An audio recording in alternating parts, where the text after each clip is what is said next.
Always two there are.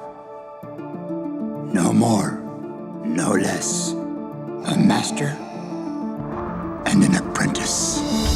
Star Wars always has these great master-apprentice relationships. Remember, a Jedi can feel the Force flowing through him. You see that handing down of mastery, the teaching, the developing, the growing. Do or do not. There is no try. It's very much the idea of apprenticeship.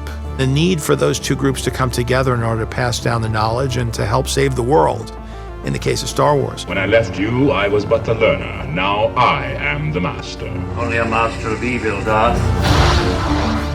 Those life lessons are what make these characters some of the most iconic characters worldwide. The war is just beginning, and I will not be the last Jedi.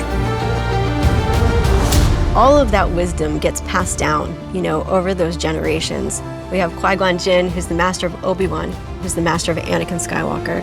And by being trained by Anakin, Ahsoka was part of that legacy as well.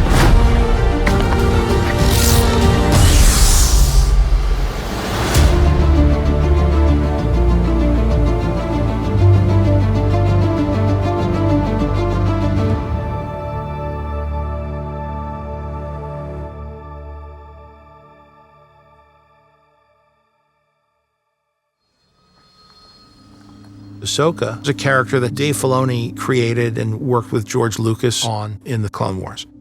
Originally, we didn't really know, exactly what the Clone Wars was going to be, and we made up our own little band of characters.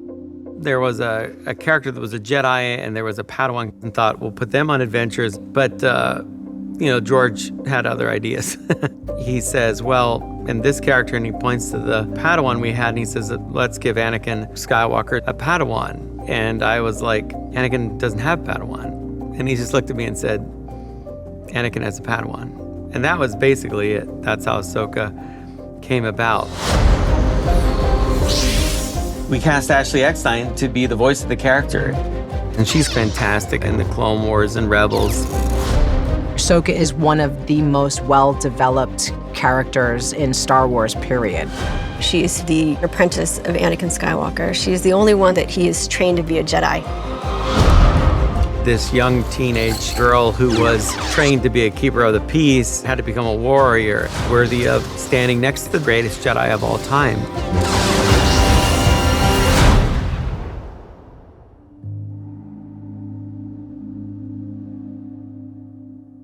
Ahsoka's story and her growth has mirrored my own. As you see my style of storytelling mature, the stories got more complex. It had grown to the point where I wanted to take what I was doing in animation and really see if I could get it to this type of storytelling that I'd grown up with in Star Wars. Mandalorian Season 1 was a perfect place for me to experiment with my own creativity and style, but have a great backstop and support from collaborating with all these other extraordinary people. You must reunite it with its own kind. This is the way. So when Season 2 came around, I was like, for my episode, I was like, well, I'm gonna do Ahsoka. I'm like, I just need to try this. Let's do it. Ahsoka Tano! Bo-Katan sent me. I hope it's about him. For a character that has such depth and complexity, to bring that character to live action made a tremendous amount of sense. Tell me what I want to know. Where is your master? George visited the set when we were filming the lightsaber fight in the Japanese garden, Season 2. And I think it was really encouraging of Dave stepping up to this role. And so George would turn to Kathy and myself and be proud of Dave. He was Dave's teacher, and Dave was his apprentice.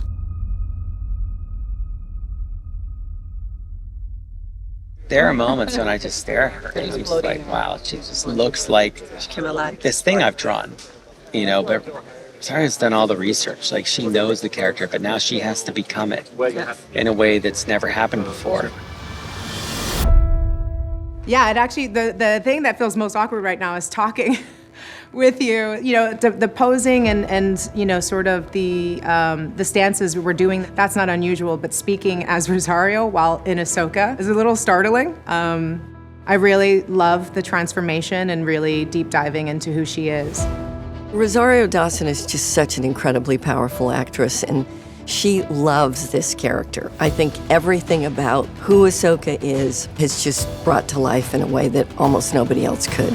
She not only gets a character, but she gets like the Star Wars of it all, which is an important ingredient. You have to be in it. This is a hard thing. You're gonna have to be painted orange every day. You're gonna have to put a prosthetic on your head every day. You're gonna be training like a Jedi to learn how to lightsaber fight almost every day. I'm playing someone who is an absolute expert. And so I really wanted to be able to physicalize that as much as possible. Yeah, Jedi's primary weapon is a lightsaber. There need to be a lot of lightsaber fights.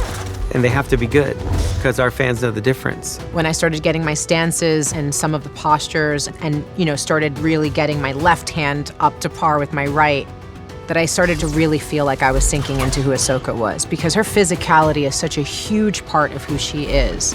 No matter how tired I was like, sign me up for some more. Sign me up for some more.